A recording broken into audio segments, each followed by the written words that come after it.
This episode is sponsored by BetterHelp. What's going on, everybody? As we all know, mental health is a huge piece for me. And recently, as I become a better version of myself, I've decided that it's time for me to go to therapy because I understand how life can be a little overwhelming and we all need help navigating through the trenches of military service in and out of uniform. BetterHelp connects you with a licensed therapist who is trained to listen and give you helpful, unbiased advice. First, all you got to do is go to their site. Matter of fact, you can use my link right here. Answer a few questions and BetterHelp will match you with a professional who has years of experience in helping people with struggles just like yours. You can do it all from your phone or computer via phone call or video chat or messaging, however you feel most comfortable. It's the easiest possible way to start talking to a therapist. You will be matched to a therapist usually within 48 hours so you can get started fast. Let BetterHelp connect you to a therapist who can support you all from the comfort of your home. Visit betterhelp.com/MeechSpeaks and enjoy a special discount on your first month.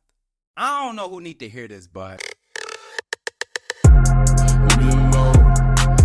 what's going on, everybody? It's that ordinary podcaster with the extraordinary thoughts that tells you to stop being great and be extraordinary.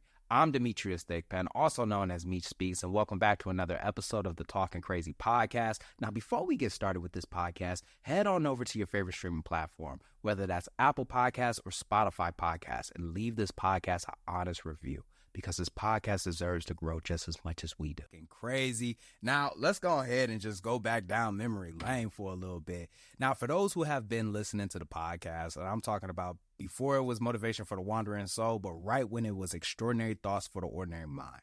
All right, I had a guest on the show, right? And to give this one a little bit of backstory, I remember seeing him it was a fitness expo. I was with R Active. And I start seeing people and I'm like, oh, shoot, I know that guy. And I know that guy. And when I saw him, there's a picture of me legit, like mouth open, jaw dropped. And I was like, oh, I know that guy right there. And I remember just like, and it's so crazy how like Instagram works because you see people, you listen to what they talk about, you hear their messages, and you sit back and you're like, damn, that'd be real cool to meet that person. And for me to get a chance to actually meet him in person at a fitness expo was wild. Fast forward, he comes on the show. You know what I mean? Conversation amazing, you know, but that's COVID time. You know, here we are almost 4 years from that. And with that being said, ladies and gentlemen, please welcome First Sergeant in the United States Marine Corps, Julian Dilmer. What's going on, man? Hey, what's up, bro? It's been a pleasure, man. And I do remember that's one of my favorite photos because the smile, the open mouth, it's facts. You had it. Yeah. And I was just as excited to meet you, man, because it's just one of those things in the social media influencer realm, bro. Like, it just means so much more when you meet somebody in the flesh, especially when they're genuine, bro. When it's genuine like you, man, it's nothing but love. And it's like you never even though you never met them before, you feel like you know them enough to like give them a hug, give them a dap up, like it's like you've known them for life. So that was a dope moment for me, man. To be able to come full circle now, with as much as changed since 2020, is even better, man. So I appreciate you having me on the show, bro. No, 100%. And I greatly appreciate you hopping on the show back when it was like when I first started. You know what I mean? Like there were so many things that I was still learning as I was showing up for podcasting. You know what I mean? And to come back around and still be able to have that friendship and to have that connection and to say like, hey man, can we do another episode? It means so much because I'm not even about to lie to you. The amount of excitement that I had when I first saw you, to me, I was just like, dang man, like I know I've seen him from somewhere. And when it clicked, I was just like, that's crazy.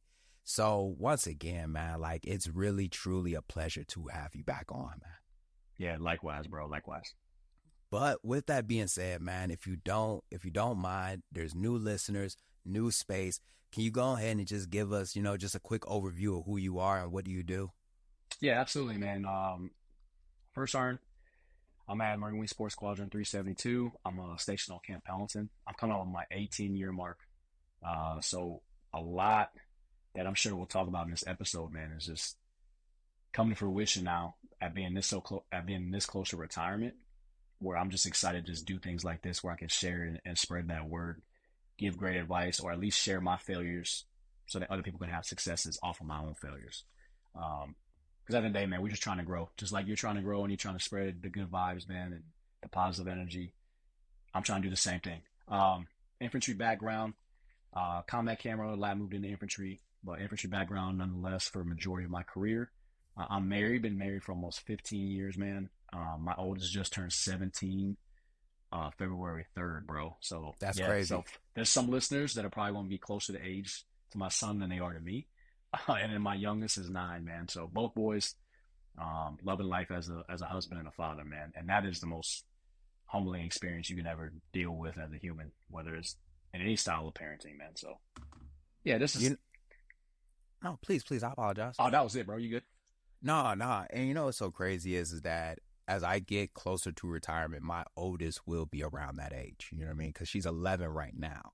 And Sure. man, when I tell you, I have an 11-year-old, I have a 9-year-old, and then I have 2 other children. And the crazy thing is that the older they get, and this is what I actually like about kids now, is that, because I'm going to be honest with you, I wasn't a kid person. I was one of those type of people that, like, kids got to grow on me. You know what I mean? Like, Absolutely. You're not wrong. You're not wrong. you know, like some people will sit there and be like, yeah, you know, I love kids. At first, man, like I couldn't, there wasn't nothing that we could connect about, you know? Yeah. But as they started to get older, I'm like, damn, man, like you into that too? And me and my son was just having a conversation about Y&W Millie, and he was like, you heard of Millie? And I was like, young man, I've heard of him. Like, I heard of him before you did. You know what I mean? Yeah. And he was bringing up, he was like, does you think that he capping about that? And I'm like, first off, I didn't know what capping was. You know what I mean? Like, I had been out the loop. I was like, capping. And I was like, what, do you think he's lying? He was like, yeah, capping. And I'm like, no, I heard murder on my mind. He did that. No, he did that. And it's just a crazy experience now. Mm-hmm. It's different, man. People think that just because we're good at our job in the military, bro, parenting is a different ball game, man. And that is the beauty of parenting, bro. Like it's different, bro. You think Marines put you through something, your kids put you through even more humbling lessons and experiences for sure. Oh, 100%. To be honest with you, I would think that I've learned some of my more, I would say I would learn some of my deeper mindset lessons from my son than I have like a Marine or experience at the Marine Corps. Because the Marine Corps, they're going to give you an experience, and that experience is completely different than the experience that you see from your own child. You know what I mean? Yes. And I remember there was a time where my son was at a park and I was watching him climb a jungle gym. You know what I mean? And he would fall off of it and then he would get back up. And I'm just sitting back looking at him like what's in you to keep telling you to keep getting back up? You know what I mean? Like you falling on the ground, you hitting the ground hard. I ain't gonna lie to you. There was one time he came down hard. And I also learned the whole idea of nurture versus nature. You know what I mean? Like immediately I want to rush in and grab him, you know? But at the exact same time, it's like if I do that, this lesson that he's experiencing right now, it'll be taken away from him. And I had to sit back and actually watch him experience this, and it was just such a crazy experience for me. Yeah, it's canon events, bro. Just like Spider-Man. Ooh, I like canon that. Events. And it's because whatever route you choose to handle that situation is going to alter them for the future, right? And that's a difference. Military, you can come back, right? Like you can, okay, my bad, I said that. Let me kind of change that, go on the back end, revisit the problem with the Marine, right? Kids, your own kids is different, bro, because 100%. you can't take those things back. You can't take what you say back. You maybe can't take the actions back, or maybe it's just like you let them fail, right? And maybe you should not have, or vice versa. So yeah, I just thought about that, man. It's like canon events. Like you changing something in their trajectory of their life by just how you handle that situation. No, I'm taking that and I'm going to put it in my pocket, bro. No, for real, man. Yeah, I like the way you said that. Yeah. Yeah, man. You know, and it is so crazy because it's like, especially being in the military, you would sit back and, you know, I would be lying if I said that I have not experienced this problem before. You know what I mean? Like a Dream Marine comes up to me and it's almost like I've experienced this problem that they're encountering for the first time so many times. I already know what they're about to say. They dealing with marital problems. All right, first question. How long y'all been married? You know what I mean? Where's she from? Oh my God, we're in California. Y'all are from Michigan. Of course, let me guess. She's homesick. No shit. You know, and it seems like you're constantly going it, but with your kids, neither one of y'all have ever experienced it. You know, so it's that moment where it's just like, what do I do? Do I step in? Do I not step in? And then it's like, you know what? I'm just going to let it play out. I'm just going to let it play out and see how it works out for them. Facts. You know, Facts. so I think that's the crazy part about it. Yeah, for sure, man. And it's hard to anticipate your own kids. I think what you're getting at is like with the Marines, we anticipate because of our experience, we can anticipate their problems. And that's really what we do as staff and SEALs, right? Like we're, hey, sir, ma'am, like I understand this is probably what's going to occur. Here's these resources. Here's how we're going to insert that, you know, the NCO leadership. With kids, it's you and your wife or you and your, whoever your significant other is like, you handling this, I'm handling this, we handling this. Cause there ain't no chain of command, bro. Like this, no, not at all. And there's no, the resources are different. And like you said, man, like we can't anticipate our own children. And because there's emotions involved, that is truly, not saying we can't be emotionally tied to our Marines, but because we're emotionally tied to our kids, man, that's the most challenging part, bro. But it's beautiful, bro. It's beautiful. Anybody that doesn't have kids, man, when you have kids, it's going to change your life forever. It's the most humbling thing in the world, bro. No, I completely agree. And I feel like me having kids actually made me a better leader. You know what I mean? Like, absolutely. I feel like it made me take a step back and look at things differently. It gave me more patience, you know what I mean? Because you can't blast a kid, you know what I mean? Like, you know, the way that you would think that you would, but it definitely gave me a completely different perspective, especially when I had to deal with people. You know, and I feel like that was the biggest piece right there, because a lot of people, man, like they get into leadership positions and you don't have a people relationship. And when you don't have a people relationship, it's actually going to make the job harder for everyone. And they become managers. And that's the shitty part. There's I personally believe there's a clear difference. But yeah, for sure. I think you hit the nail on the head with the perspective piece, because now, like, I know I talked about it really, really shortly about my son turning 17. Now I have to look at my Lance Corporals and PFCs like, yo, that can be my son. And if somebody went off the handle or did X, Y, and Z in that relationship, right, that mentor-mentee relationship, like, how would I feel if that was my kid? So that is a huge perspective, man. And it's crazy to think about. It's crazy to think about that dude could be in the military. My son could be in the military in a year. That's what's even crazier. Hopefully not, but that's a different story. You know, now, if you don't mind me asking, man, I really come to you right now, you know, for mentoring. You know what I mean? Like, I really come to you for guidance in this round right here, man, because I'm currently experiencing, I feel like I'm in a disconnect with today's generation as far as when it comes down to mental resiliency, when it comes down to mindset, because I feel like, you know, in certain situations, you know, like it's going to break you or it's going to make you. And because I know that it's going to break you or it's going to make you, I already know what decision that I'm going to take. I want it to make me. I want to continue to keep moving forward. I want to continue to keep doing the right thing, you know. But when I say that, it feels like as if it comes off in a way of, oh, he doesn't care. And I want to know, like, you know, from your perspective, especially when it comes down to like mentoring just younger people in general, like, how are you able to bridge that gap so that they understand? Perspective and resiliency kind of go hand in hand, right? Like, because on our level, when you start getting in the teens of military service, and at this point, it doesn't even matter what the rank is, because we have different experiences no matter what. Our experiences change our perspective, right? And then you apply our mental resiliency, and then you couple that with transparency down to that lower level. I think that's important, because the difference between you and a lot of your peers and me and some other peers is we care. You care enough to ask the question. That's what really matters. There's people out there that they just feel like they know this young generation, and they're willing to not necessarily turn their back, but turn a blind eye to the other styles of leadership that we can possibly use, man. Understanding what we bring to the table is very important. Understanding how we can utilize that to the younger Marines is important too, right? Like, there's a difference between saying, back in my day, then, hey, I went through this experience and this is how it worked out for me. I don't want to see you go down this path.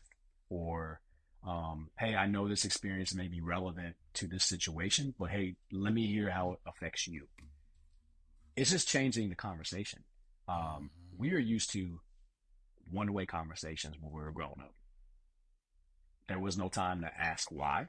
There was no Uh-huh. time to ask anything. It was like, I don't care if I know I'm right. Uh-huh. Whatever first sergeant said, he is right in this current conversation. I'm going to move about my business. I'm probably going to say some smart shit under my breath. You Uh-huh. know what I'm saying? Damn But right. that's the difference. These kids, um, they just want to know why. They just want to know Uh-huh. why. That's it. And that's a matter of just us understanding it. We got to understand these younger Marines to really understand what our weakness is, and I think that's a problem.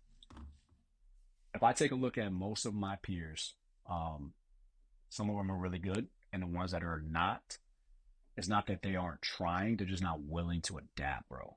We got to evolve, man. We got to 100%. evolve. Leadership has to evolve. Our job is not to. It's like asking our kids, right? Going back to our kids. Our kids, it's not our kids' job to change and adapt to us, Uh-huh. or we'd be terrible parents. Uh-huh. We are charged with the responsibility of evolving and adapting to our kids. We got to do the same thing with our junior Marines. It's that simple because then you create resentment, Uh, right? And I think that's where parenting and leadership can kind of go hand in hand, man. You got to I adapt to like them. that, yeah. You got to adapt to them, man. And that's part of that growth mindset, bro. No, no, I love, wow, man, like that. It's crazy because, when you really when you peel back the layers, like the first thing that really stood out to me is that you hear like that older leadership, or, you hear just certain people now. And I always said that it's kind of weird when you hear people say, well, back in my day, I'm at a point now in my military career where I can say when you say back in your day, that's both our days. You know what I mean? Like, it's not too far back anymore. But when you say that, it almost puts you in a space where you become obsolete. You know what I mean? Like, and you're Yes, so hung up on the past that you could be giving out gold. Like, you could be giving out the advice that a lot of Marines will want to hear or need to hear, but because you refuse to change or grow with the times, it almost just becomes off as just obsolete, man. And I think that's like absolutely. a sad thing to hear. It is, bro. And that's where, unfortunately, in the younger generation's eyes, that person now becomes toxic, And that's the right? internet's favorite word. Bro, Don't but I even got get me here's the thing. started. Yeah. Yeah, Yeah. let's not go start. But I can't blame them. That's the thing. I can't blame them for if that's what their interpretation is, right? I can't Uh-huh. blame them if they're somewhat in the right. Yeah. You know what I'm saying? So yeah, that person can become toxic because they're now obsolete and they're invaluable to that person's life. Uh-huh. We do the same thing with friends, right? At Yeah. some point, you outgrow your friends, and that you don't want to deal with that toxicity of that relationship. So you're like, hey, man, you don't bring value to me. I don't Uh-huh. want you in my circle. Uh-huh. And once we start realizing that they're adults just like we are, they just don't have the experiences that we do. Um, then we're able to put ourselves in their shoes, man. And sometimes we just forget where we came from, honestly. No, no, I completely understand that one. You know what I mean? Like, and that's one thing where I always try to remind myself, is that you were that PFC at one point, like you were that Lance Corporal at one point. You were that father at one point. You know what I mean? And Yeah, it's so crazy because it's like a lot of people don't want to look at their past. You know what I mean? Like, they get so far within their careers or within a point in their life where their past becomes so cringy, where it's like, I don't want to look at that because it's embarrassing. But it's like, nah, take a look back at yourself. You know what I mean? It's like yeah. when Facebook sends like those The stat. memories. I hate it. I hate it. I be wanting to tell. I'm trying to figure out how to get that turned off. I'm not even about to lie to you because when Facebook pulls that up, I see a status of me in 2018, 2008, and I'm like, oh my God, I said that. I Sir. thought like that. And Mm-hmm. it's like you see people that get those memories, and those memories so happen to be within a person. And that's the worst part right there, is because you literally are looking at you through another person. And some people embrace it, but some people also reject it, and that's a crazy perspective to have, is when you start to reject the old version of yourself because you see it through somebody else now. Yeah, you go on memory blind, bro. Just like those Mm-hmm. blind. You go on memory blind. You're like, And that is what we're talking about when people go, instead of this is the present, I'm gonna deal with the situation, they automatically revert to back in my day. And to them, that back in my day example or experience that they're using is only a positive one because they're trying to like use that as value to whatever the conversation is, right? And instead of looking at it from a different perspective. And here's what I would challenge: if there are staff NCOs that are listening, you can't only think about it from the perspective of down. We forget to think about how that works laterally, right? We're advising brand new lieutenants. We're advising brand new captains that are company commanders. And when you talk about like making yourself not valuable, you start doing them back in my day, every conversation, or this is stupid without a solution, every conversation, you're obsolete. You're obsolete to that commander. And now that affects you. And now you're salty. You're looking real salty when you get that fitness report back. Because you don't know how to have those conversations. So we can't always look blindly down and say only that this affects down the chain. It affects laterally too in those relationships, because that does affect down the chain, that relationship with my company commander, especially at this level. So that's something we can't forget either, man. No, and one thing that really stood out, and I love that you said is that, you know, when you talk about, you know, going through the memories, you know what I mean? A lot of people will say back in their day because that was the highlight period for them. You know what I mean? It's like, yeah, you know, I was a man back in high school, and it's like, all right, bro, like I get it. It's been 10 years. You know what I mean? And I experienced this a lot, especially within the veteran community, where it's, you know, back when I was in, it's like, dude, like, I get it. Let me guess. We went to Afghanistan. I'm tracking. I'm tracking. Like, so did I. Congratulations, bro. Like, you know what I mean? Like, oh my God, save some for the rest of us. Absolutely, you know? Yeah. And it's like, but what have you done since then? Right and now. It comes into a moment when you encounter somebody that's quick to bring up, like, back in mind, like, bro, like, you really start to bridge that gap of, you know, whether you are being a detriment or you actually are bringing some type of light within the room. Because it's like, who wants to hear back in my day? Who wants to hear a has-been? That's it right there. Who wants to hear a has-been? And nobody wants to be that. That's a tagline for an episode right there for you, bro. There it is. Who wants to hear a has-been? Dang. Man, see, you got some gems, bro. This is why I like talking to you, man. Man, I appreciate that. You know, that is like, honestly, I think that's what the junior Marines don't want. When we to go back to the beginning of the conversation, man, is getting to listen to us. We got to think how we're being perceived, right? If whether you're a staff sergeant all the way up to a first sergeant, sergeant major, master guns, master sergeant, right? If I mess up that reputation, or if most Marines automatically have a barrier between me and them without even talking to me. 100%. Checking into me for the first time. This first sergeant's going to hit me up about my haircut. He's going to hit me up about this. He's going to hit me up about my uniform. I'll save that for another time, bro.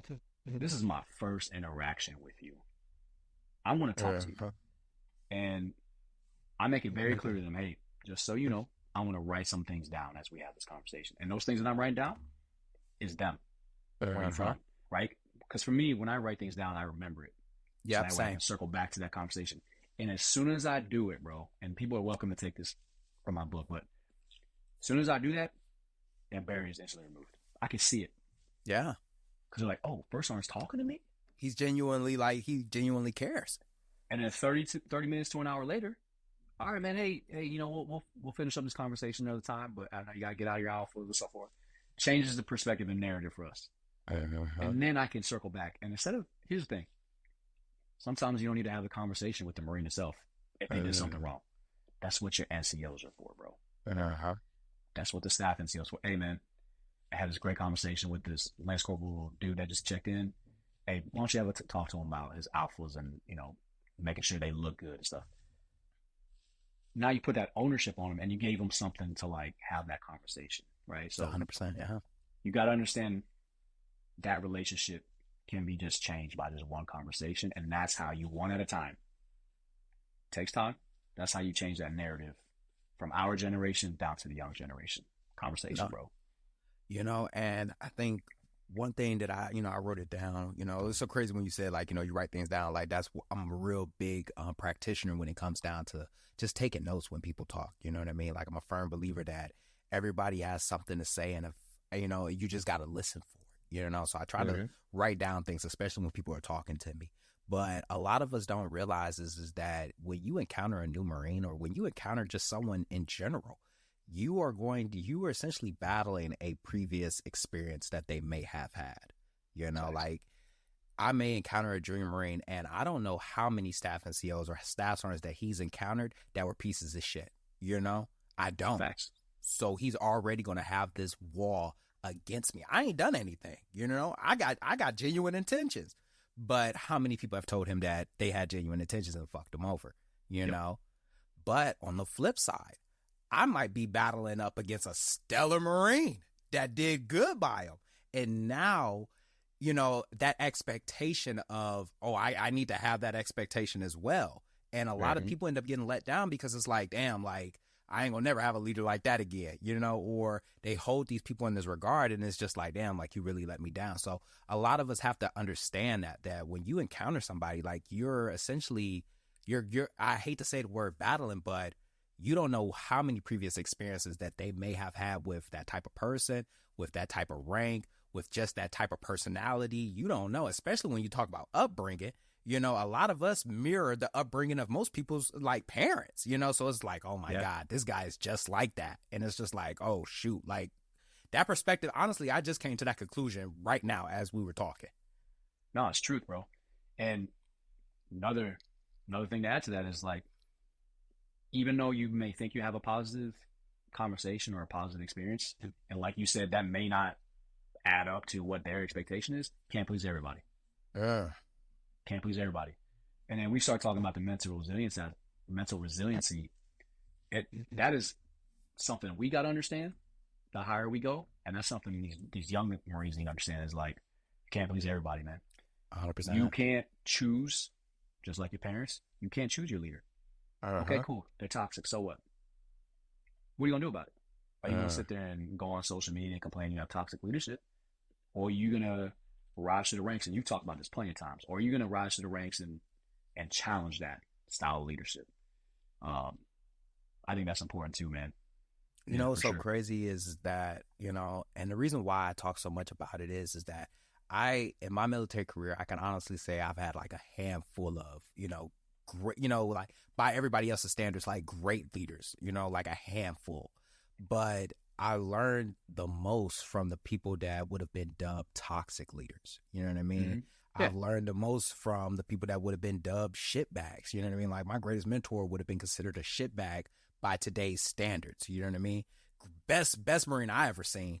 But by today's standards, if you looked on paper, like, it just probably wouldn't have, obviously, like, like, the situation just wouldn't have been right for him during that time. But at the exact same time, people encounter toxic leadership or bad leadership that's not up to their standards. And I think that's the best way to use it, because we throw toxic around so often that I feel like it's starting to lose the meaning behind it. You know what I mean?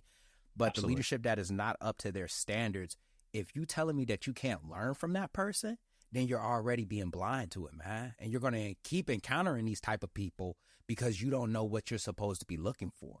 I remember I had a piece of I ain't even going to, I am actually going to bring him up because he's out now, but hey, be like that sometimes, man. He left an imprint on me, and he left an imprint in the way of what not to be. I remember I would see him in, outside of height and weight standards. I would see him and didn't have command presence. I would see him just be a complete harassment within the platoon. And I'd be like, I know exactly. When I finally get promoted, I know exactly what type of staff NCO I will not be. And he showed me so much more than what, like, the typical leader would have showed me. Because typical, a good leader is only going to show you what's right. You know what I mean? Like, so what's right. But that bad leader, he going to show you everything what not to do. So now you got the other side of the test. And it's like, come on now, like, you got to be able to appreciate that. Like, yeah, you may say that you hate them, but pull them lessons out of them, pull them hairs from them. Yeah, every challenge presents opportunity, man. And opportunity presents growth. It's that simple. And I would challenge these younger Marines, right? There's a difference between somebody holding you accountable and holding you to a standard that's not toxic. That's a Marine. That's leadership, right? And that is completely different from somebody who is challenging you to do those things, but they're not doing them themselves. That is the difference. There it is.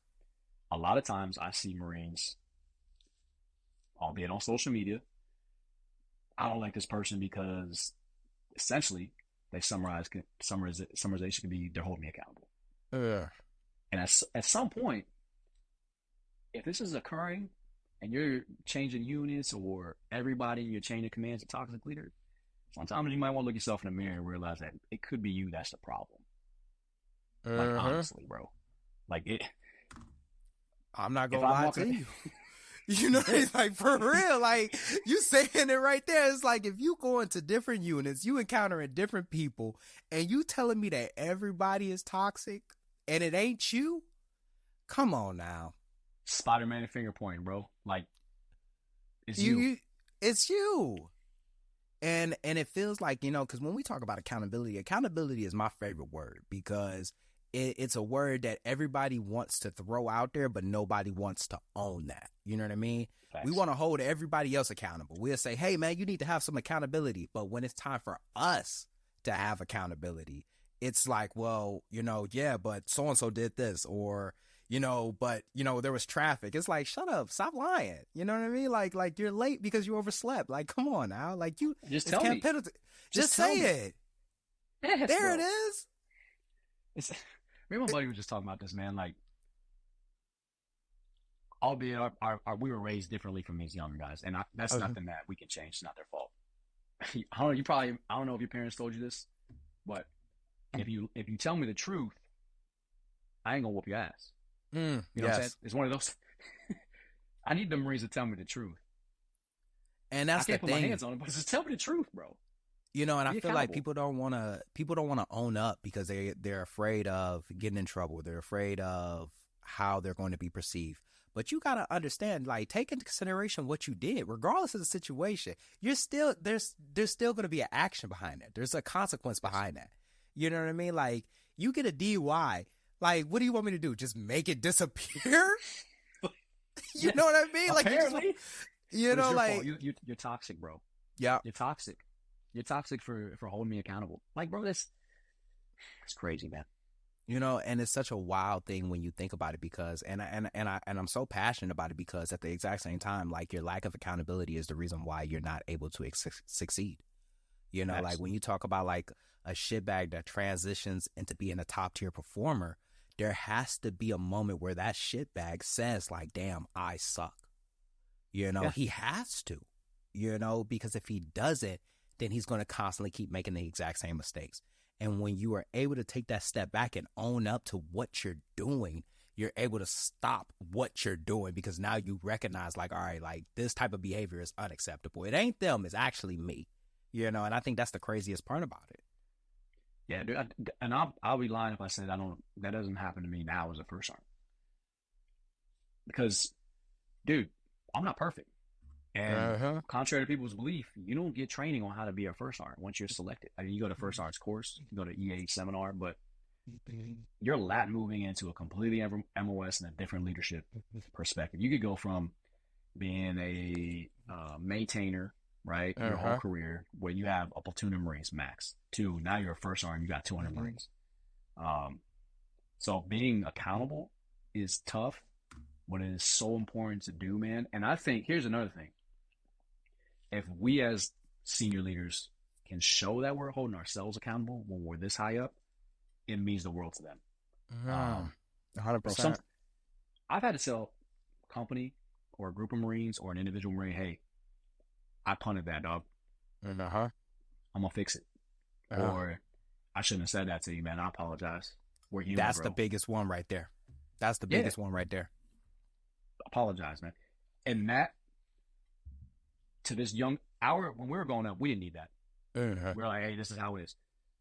This next generation, they need that. And I'll be honest, I think it is because there's a lack of, and this is going to go into the social dynamics and the way the world is right now. But, bro, like, in order to meet and make ends meet, both parents got to work. That's why the Marine probably is in the Marine Corps right now. So they need that father figure, that mother figure to say, oh, you know what? I'm holding myself accountable. Yeah. Right? You got to fill that void. And that's what they want, bro. That's what they want. Transparency. You know, the crazy thing, you know, and I'll even say it, man, because, you know, I feel like it's harder to hold yourself accountable when you're a staff NCO. You know, when I was a sergeant, there was always there was somebody else that would be like, "Hey, thick pen," you know what I mean? When I was a corporal, I know for a fact that there was somebody that was like, "Hey, thick pen," you know. Somebody's But in when them cheeks. Yep. you know what I mean? But when you're a staff sergeant, you know, or staff NCO and above, it's harder because ain't a lot of people that's actually saying, "Hey, staff sergeant," you know what I mean?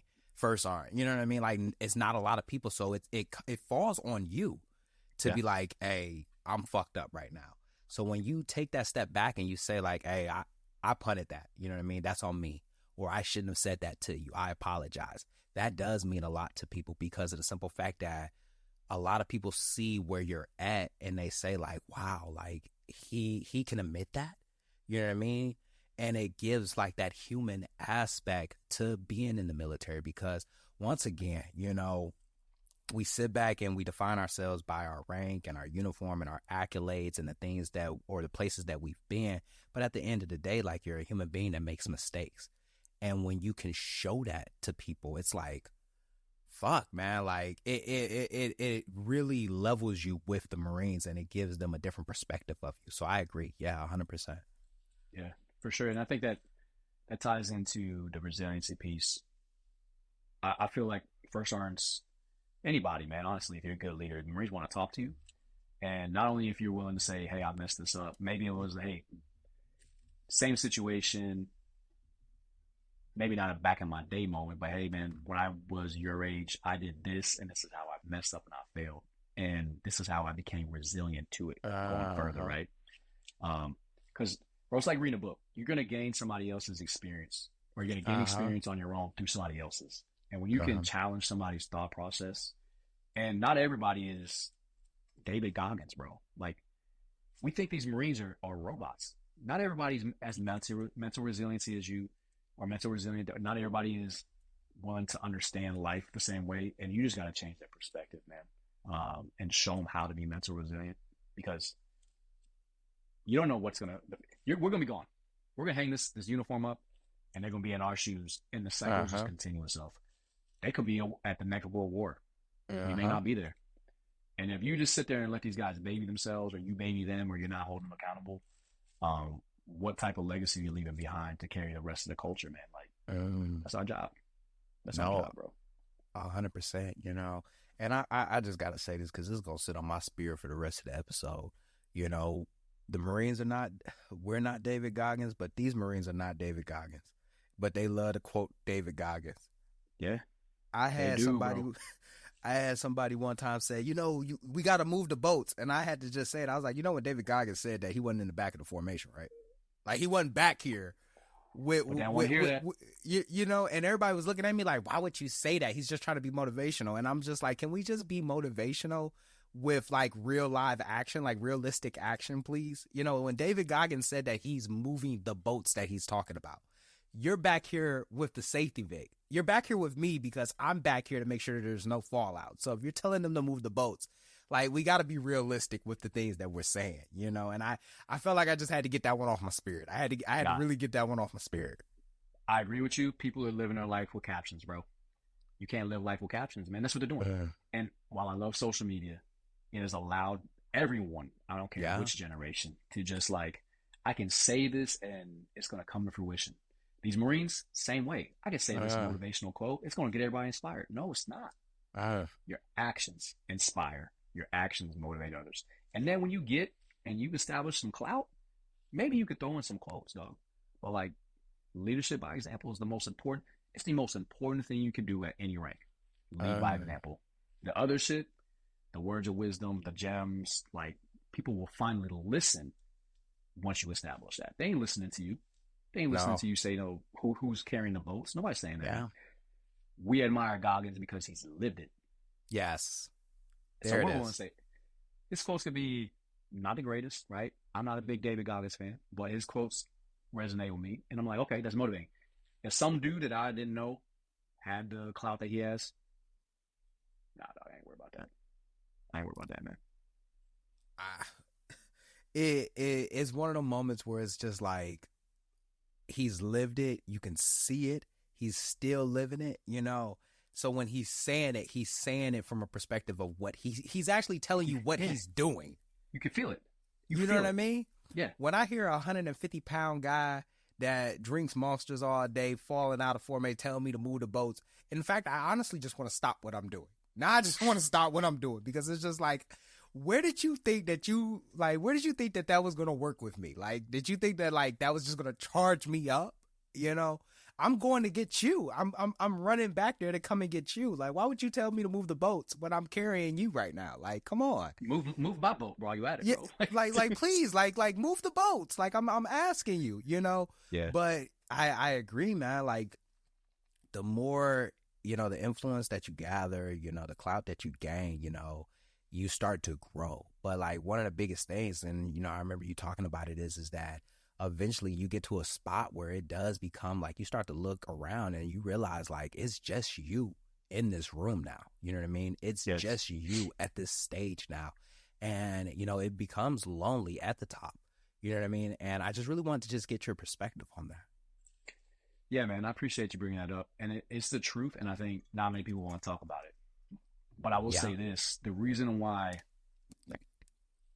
it's so much easier to see first sergeants, master sergeants, sergeants major, master gunnery sergeants be unwound is because they are isolated. And what I tell every Marine, man, is like, I don't care what your rank is, bro. I want you to be a great human on the other side of this. You can do 2 years, 4 years, 20 years, 30 years.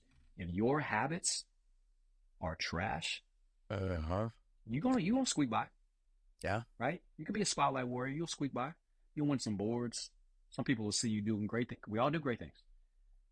You'll skate through. You're going to get promoted. It happens. And one day you're going to be a first sergeant.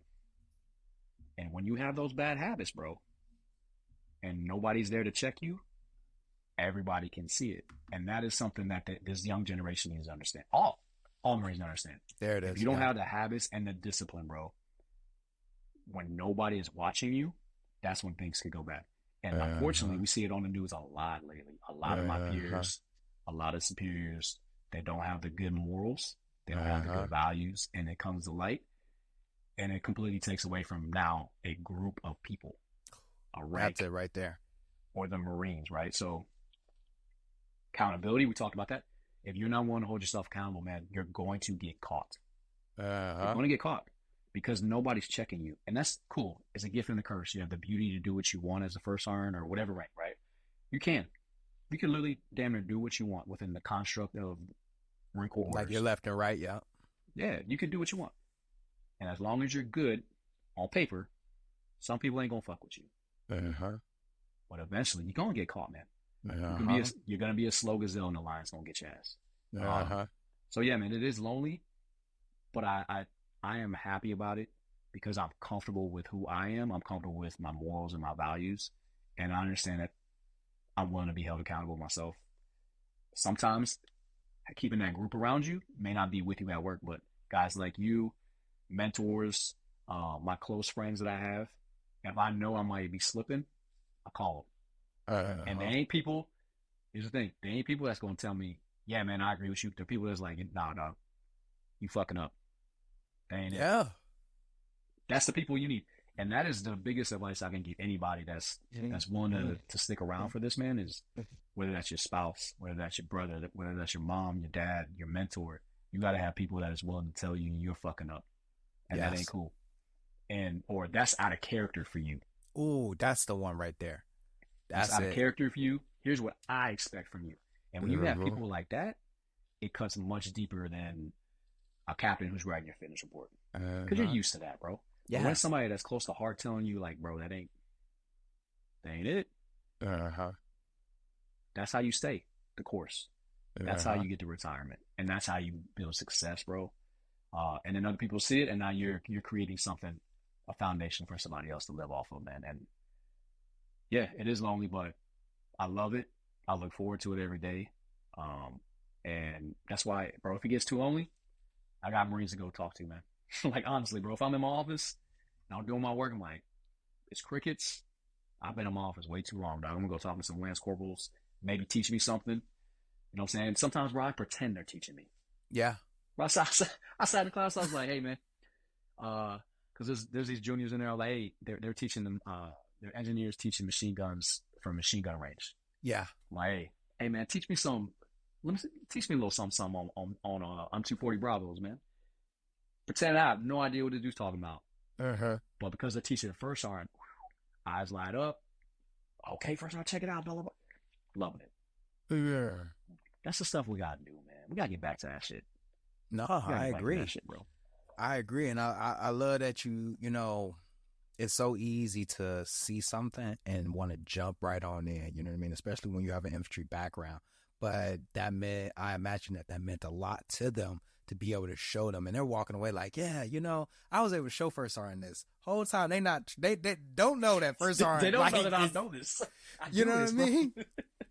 But yeah, you know, to them it means a lot. But one of the biggest things that you said, man, like, and it's been on my spirit, and I think that's really where my question in the very beginning of this episode came from is that, you know, a lot of people, like, when they say, like, you know, hey, I have a friend, you know, you expect your friend to tell you some shit that you want to hear, you know, but somebody that legitimately values you and values the friendship will tell you what you need to hear, you know. And I remember earlier, you know, I was talking about, you know, don't call me on a bad day. You know, and what I'm trying to tell you is don't call me on a bad day if you don't want to hear some real shit, you know, because I'm not one of them friends that's going to sit there on the phone with you and just be like, all right, well, yeah, they're fucking you over. No, I heard both sides of it. You know what I mean? I'm going to tell you if you messed up. I'm going to tell you, like, hey, man, like, that's not how you should have handled that.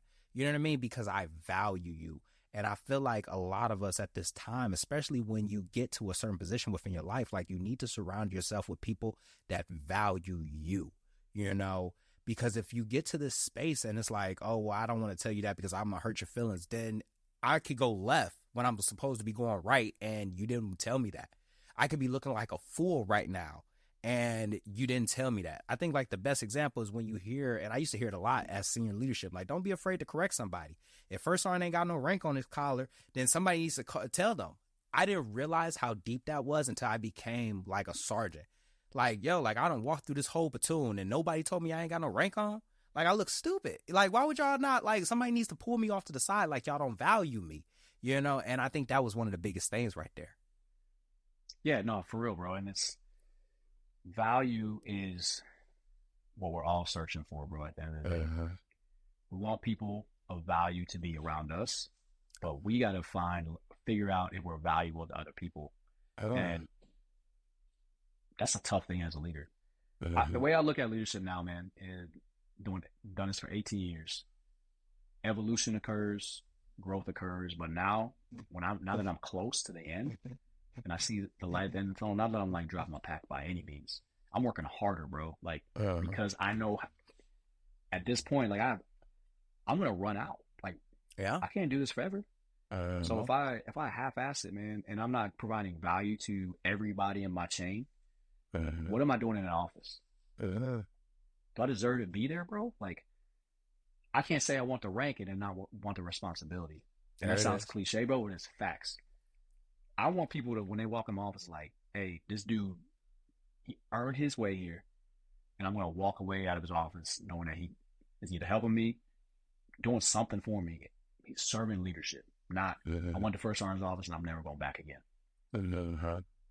Like, that's something that we got to look at, man. And that is regardless. I don't care if you're a staff sergeant. I don't care if you're a sergeant major. I don't care if I'm sure there's officers that listen to this podcast or watch it. Like, bro, if you're not providing value, get out. That's simple. If you're not willing to change or evolve, get out. And that doesn't mean you're a bad person. But you're in the way. There it is. You're in the way of progress. You're in the way of progress, bro. And if you look at history, when people are in the way of progress, it does not work out well for them. You're going to be removed from the situation, or you're going to be completely disregarded, and you're not a part of history. You're not a part of change. Yeah. Right? You're a part of the past. You're not a part of the evolution and growth. And that's how you got to look at leading people, bro. Forget leading Marines, leading people. You got to be a part of change and growth. No, I love that, man. Like, and I feel like that's something that I'm gonna take. I'm gonna put that in my pocket, and I'm gonna keep that as a reminder. But as we come to a close to this episode, I just really just got one more thing. If you can give any advice, whether that's in military, outside of the military, life in general, what piece of advice would you be able to give?